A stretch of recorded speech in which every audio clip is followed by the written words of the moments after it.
네, 안녕하세요. 오늘 그 시장 자체가 또 생각보다 많이 빠졌죠. 그걸 이제 그게 제가 이쪽에 데이터를 이렇게 보니까 이렇게 시장이 밀렸는데도 불구하고 사실 어떻게 보면 이 개인이 코스피하고 그 다음에 코스닥에서 다 팔았어요. 그만큼 이게 지금 현재 개인 투자자들한테는 상당히 무서운 시장이다라는 생각이 들고, 이거 뭐 그러니까 손실을 인정하고 일단 다 이게 손절을 해야 되나 뭐 이런 어떤 그런 고민까지 빠지게 되는 어떤 그런 상황인데, 뭐 일단 이 개인은 팔았지만 또 이렇게 다르게 보면 뭐 코스피 같은 경우는 그 전반적으로는 그 외인이 팔았어요. 하지만 이렇게 산 섹터도 있어요. 뭐 여기 딱 보다시피 한 화학 섹터 같은 경우에는 많이 들어왔어요. 한 380억 가량. 그 다음에 그 의약품 같은 경우에 한 150억. 그 다음에 통신업 같은 경우에는 뭐 한 200억. 그 다른 데서 판 데는 좀 많이 판 데라고 한다면 전기전자에서 많이 팔았네요. 그리고 두 번째로 판 데는 금융업. 그러니까 이 전기전자랑 금융업 같은 경우에는 아마 특별히 이제 전기전자 같은 경우에는 IT에 관련돼서 좀 약간 확신이 없지 않나. 그 다음에 3, 4분기, 3, 4분기 이제 발표하고 4, 3분기 갈수록 이게 이익이 좀 더 많이 좀 줄어들지 않았나, 아니면 늘어나는 게 좀 멈추지 않았나, 뭐 이런 어떤 우려가 있기 때문에 아마 여기에서 많이 판 것 같아요. 어쨌든 근데 뭐 여기 이제 보다 보면 그 외국인이 판 걸 기관이 받았어요. 기관이 다 받았고, 그 다음에 금융업도 마찬가지고, 이제 그와 동시에 개인 같은 경우는 여러 군데에서 일단 전반적으로 다 팔았고, 코스닥도 지금 딱 보면은 여기가 유통 쪽을 샀고, 좀 많이 산 데는 제약 쪽을 여기 샀네요. 일단 지금 현재 뭐 시장을 특별히 구분한다 그런다면, 일단 갭 하락에 이 개인의 어떤 매도세가 그 하락의 속도를 더 많이 부추기지 않았나 라는 생각이 들 정도로 오늘 공포 속의 매도였다 라는 생각이 좀 드네요. 일단 뭐 여기 지금 현재 코스피에 대한 차트를 보더라도 일단 지금 많이 이게 공부스럽잖아요. 이 갭 하락까지 되고, 코스닥도 거의 비슷한 모양이고, 그 다음에 뭐 거래량도 일단 줄어들기보다는 오히려 많이 나왔던 거 보면 아마 여기에서 상당한 싸움이 있었던 것 같아요. 일단 저도 뭐 이게 쉽지 않은 시장인데, 하지만 뭐 이게 이렇다고 해서 이걸 그만두고 그냥 나가야 되나 뭐 이렇게 그런 것까지는 아닌 것 같은데, 어떻게 견디냐가 중요한 것 같아요. 그리고 이제 그 뉴스를 보니까 개미가 오늘 판 게 한 8천억대인데 거의 다 기관하고 외국인이 좀 받았던 것 같아요. 물량의 대부분 하여튼 기관이 받긴 받았어요. 이런 의미가 뭐 여기 이제 기사도 쓰는 거 보니까 뭐 이게 이제 뭐 더 이상 여기 이제 특히 빚으로 나간 개인들이 손절매 또는 투매 관측이다 뭐 이렇게 나오는데,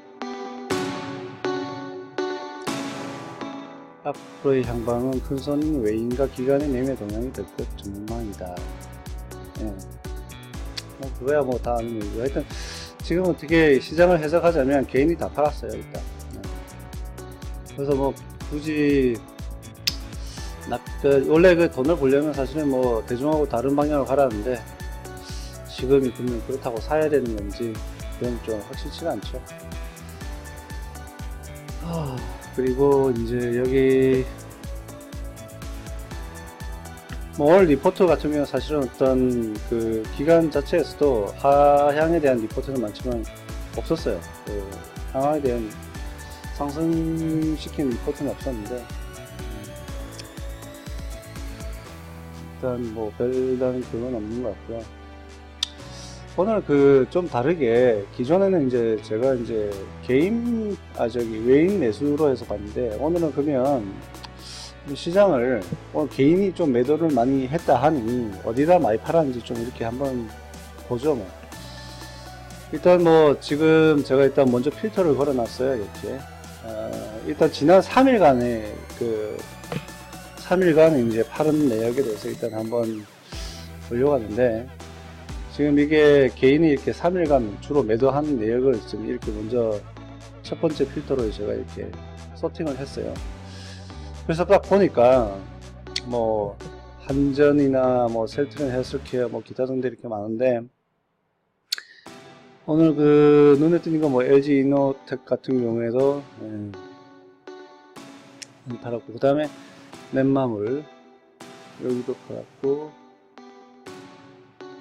현대건설도 많이 팔았고,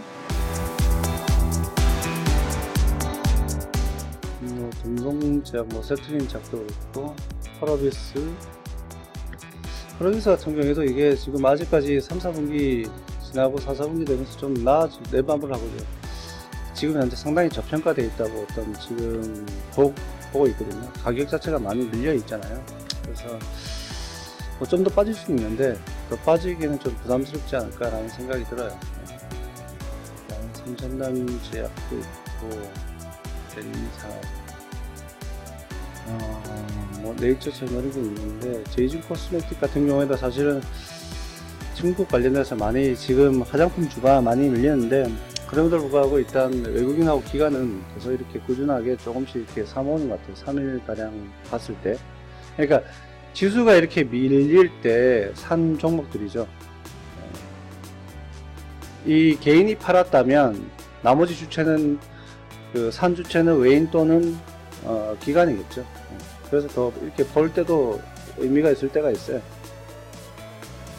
그리고 호웨이도 눈에 띄고 뭐 이렇게 보이네요. 파라다이스, 중국 관련된 게 전부 그렇죠. 어쨌든 뭐 이렇게 파는 게 대충 뭐 이렇게 어떤 섹터를 판 게 아니라 사실 여러 군데를 판 것 같고, 근데 이제 이 개인 매도 속에서도 그러면 이 외국인이 좀 3일간 그러면 꾸준하게 샀던 걸 한번 제가 한번 볼게요. 이렇게 해보면 금방 나오니까, 이런 종목들은 사실 좀 더 어떻게 보면 더 강하다고 봐야 되죠.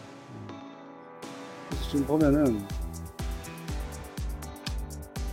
SK텔레콤하고 여기까지 이렇게, 그리고 그 다음에 현대건설, TI하고 넥서스, 롯템, 셀트리온 제약계, 펄어비스, 이렇게 좀 많이 이렇게 눈에 익은 종목들이 많이 보이죠. 이런 종목들은 좀 많이 살 필요가 있지 않을까 라는 생각이 좀 들고요. 그러면 일단 이걸 좀 더 다르게 그걸로 해볼게요. 다르게 분석하면, 그러면 개인이 이렇게 3일 동안, 지난 3일 동안 산 게 뭐냐 라고 보면, 또 그 종목들을 내가 혹시 가지고 있다면 좀 조심할 필요가 있지 않을까 라는 생각이 들거든요. 그래서 그걸 한번 볼게요. 일단 지금 개인이 매수한 종목을 보고 있는데, 3일 동안 적어도 한 50억 이상을 매수한 종목에 대해서 일단 한번 필터를 걸어보죠. 보니까 개인이 산 종목들이 이래요. 그 3일 동안 지수가 내리고 그 다음에 모두가 매도할 때 개인이 이런 종목을 샀어요. 지금 보면은 삼성전자에 대한 사랑이 많이 큰 것 같아요. 다들 이렇게 버리는데, 지금 딱 봐도 기간은 좀 사지만 이렇게 많이 이게 많이 보는데 사네요. 그리고 또 두 번째는 삼성바이오로직에 대해서 사랑이 많이 큰 것 같아요.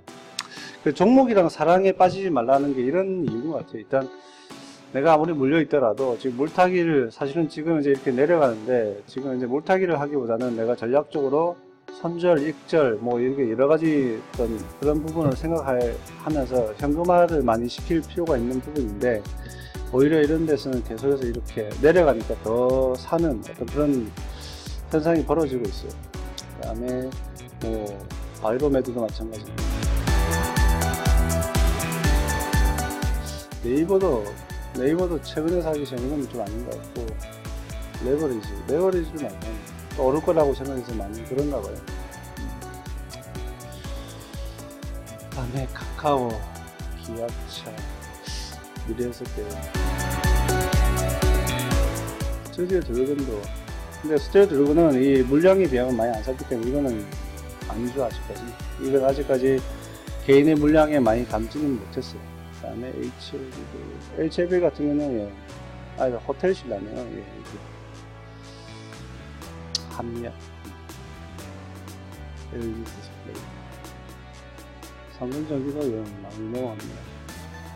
어쨌든 딱 보면은 지금 현재 우리나라 대표 기업이면서 상당히 저평가되어 있다고 판단이 되는, 뭐 그 가치 자체가 그렇게 됐다는 게 아니라 그 판단이 되는 그런 기업들이 많이 산 것 같아요. 그래서 전 모르겠어요. 이게 우연의 일치인지 그거는 잘 모르겠지만 이런 것 같아요. 느낌이 보통 우리가 그 주가가 이렇게 올라갔다가 한동안 이렇게 쫙 내리면 이게 싸게 보이는 부분이 있잖아요. 원래 이 가치가 이게 뭐 삼성전자가 됐든 아니면 바이오로즈가 됐든, 근데 이 싸게 보이는 이 시점에 그때부터 시작해서 많이 이게 개인 투자들이 많이 들어가는 것 같아요. 그래서 이런 어떤 반대로 가는 어떤 이 투자를 많이 줄이지 못한다면 나중에 또 이렇게 올라갈 때 또 팔겠죠.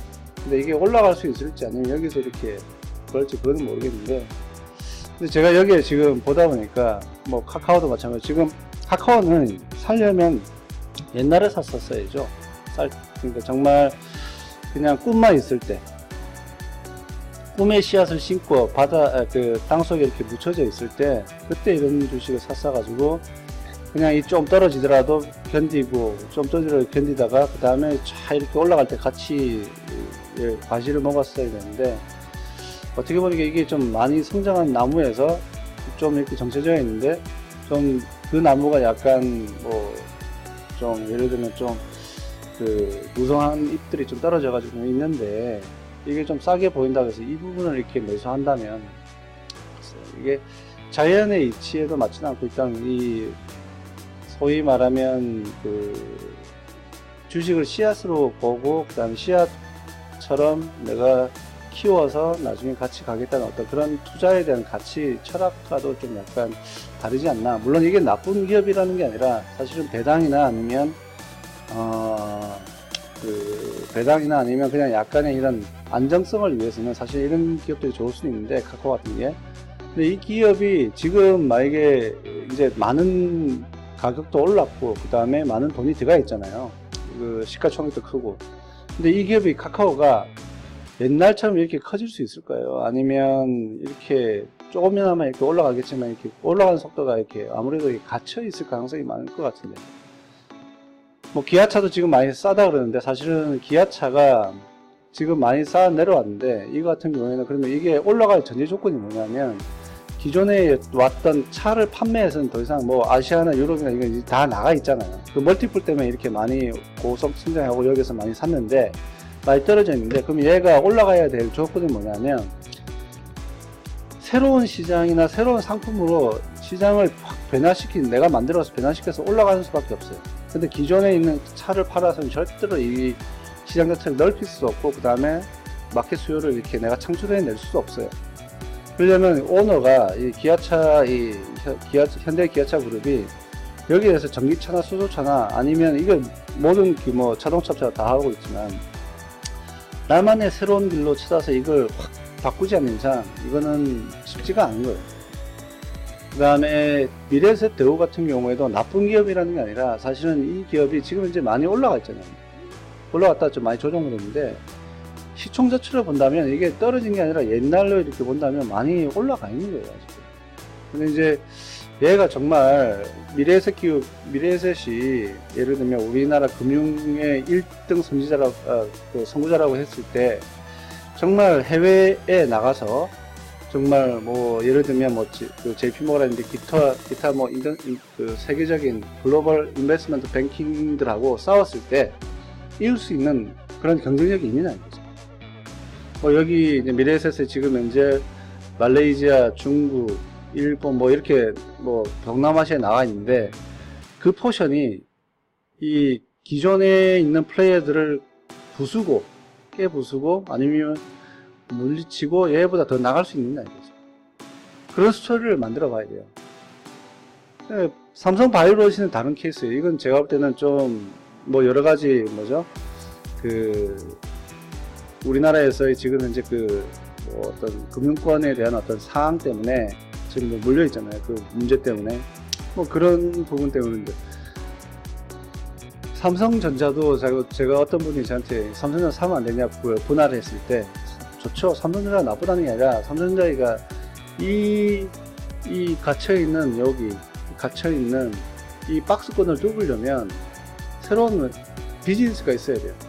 삼성전자가 사실은 뭐 삼성 바이오로직스가 그런 찬스가 더 많겠죠. 근데 삼성전자는 돈을 못 번다는 게 아니라 성장, 그러니까 돈을 버는 퍼센트 하루에, 그러니까 내가 요번에는 100만원을 벌었는데 다음 년도에는 110만원, 다음 년도에는 121만원, 2만원 이렇게 계속 늘어날 수 있느냐 이거죠. 10%. 돈은 벌지만 이렇게 돈을 버는 그 증가 속도가 감소된다는 거죠. 그러면 주가도 어차피 이렇게 갇혀있게 돼요. 그래서 이런 종목들을 보면 그렇다 이렇게 보이는 거죠. 그래서 일단 저희가 이 투자를 하려면 이런 씨앗 같은 종목들을, 아니면 씨앗에서 좀 발해해서 약간 새싹이 나와 있는 이런 종목들을 사야 돼요. 그러지 않으면 힘듭니다. 또 지금같이 물론 뭐 이런 건 많이 리스크는 있지만 그만큼 공부를 해야 되겠죠. 그런데 이렇게 너무 대형주에 빠지지 마시고 이런 씨앗이 있는 정보를 한번 공부해 보면 어떨까라는 생각이 듭니다. 오늘 그냥 너무 길게 안 할게요. 뭐 어차피 그 종목을 하나하나 보는 게 중요한 게 아니라 우리가 지금 뭘 투자해야 될지 이런 부분에서 잘 알아야 될 것 같아서 이 부분만 말씀드리고 끝내는 게 좋을 것 같습니다. 네, 감사합니다.